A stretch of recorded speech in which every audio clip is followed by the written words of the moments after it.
Muchísimas gracias. Buenos días a todas y a todos.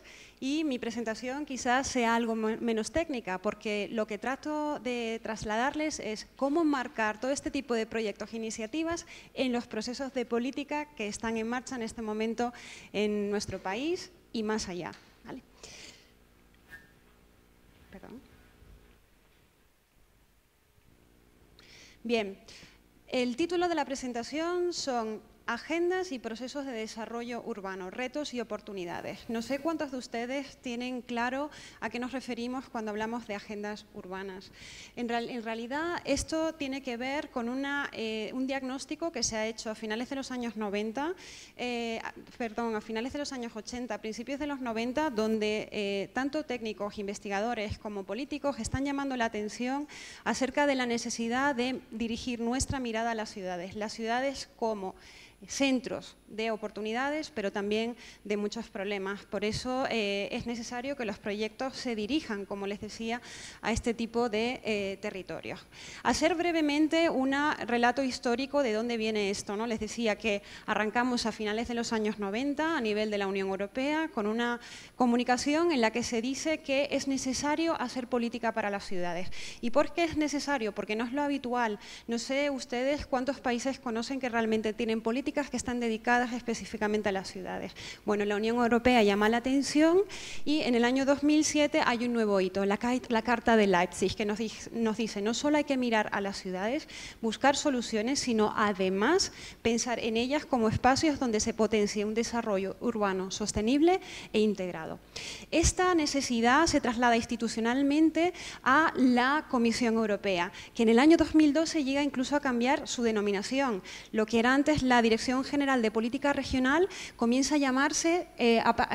empieza a llamarse Dirección General de Política Regional y Urbana, lo cual es simbólico porque efectivamente nos está diciendo los marcos de política y las oportunidades de inversión se van a dar en este ámbito.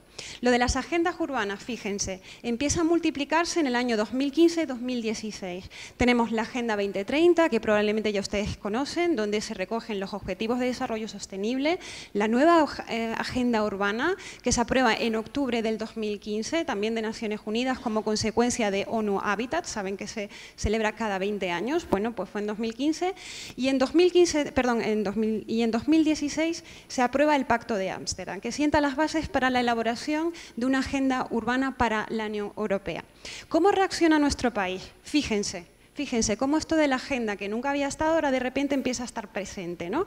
La Agenda Urbana de Andalucía, aprobada en abril del 2018.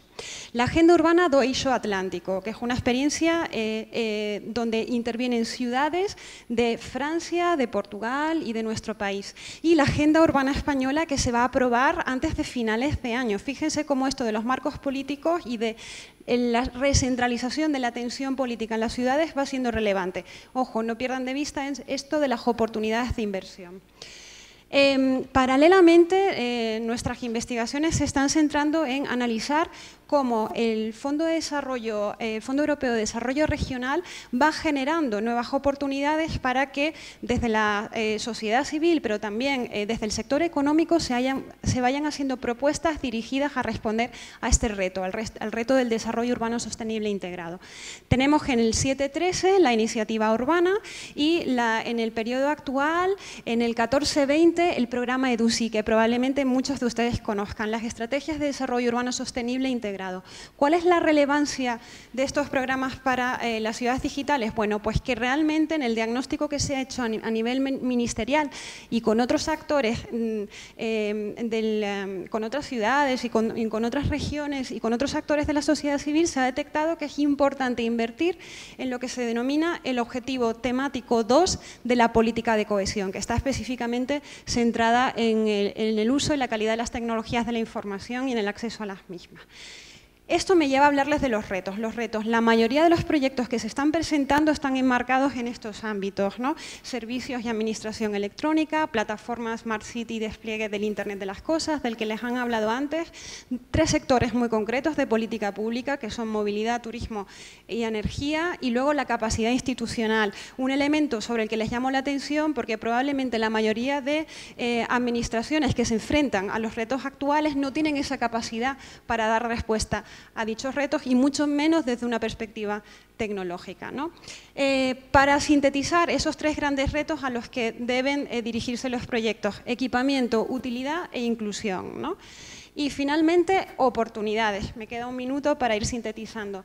Los procesos de agenda de los que les he hablado, los procesos de agenda que los he puesto aquí como un juego de muñecas rusas, tienen que estar alineados. Si están alineados los procesos de agenda, también los proyectos. ¿Cuál es la relevancia cuando hablamos de ciudades digitales? Que muchas de estas agendas incorporan objetivos muy específicos que tratan de dar espacio a proyectos y a oportunidades de inversión en este ámbito. Y simplemente, para ir terminando, por si no lo supieran, porque es importante conectarse y empezar a hablar de estas cuestiones, recordarles que la semana que viene en Benidorm se celebrará el 8º pleno de la red de iniciativas urbanas, donde un grupo de trabajo específico de la GEDUSI va precisamente a evaluar cuáles han sido los resultados de los proyectos presentados para el objetivo 2, ¿no? Estas son las cuestiones que tratamos desde el equipo de investigación, tanto en el ámbito digital como desde los procesos de gobernanza y política urbana, y estaremos encantados de hablar con ustedes a continuación. Muchísimas gracias.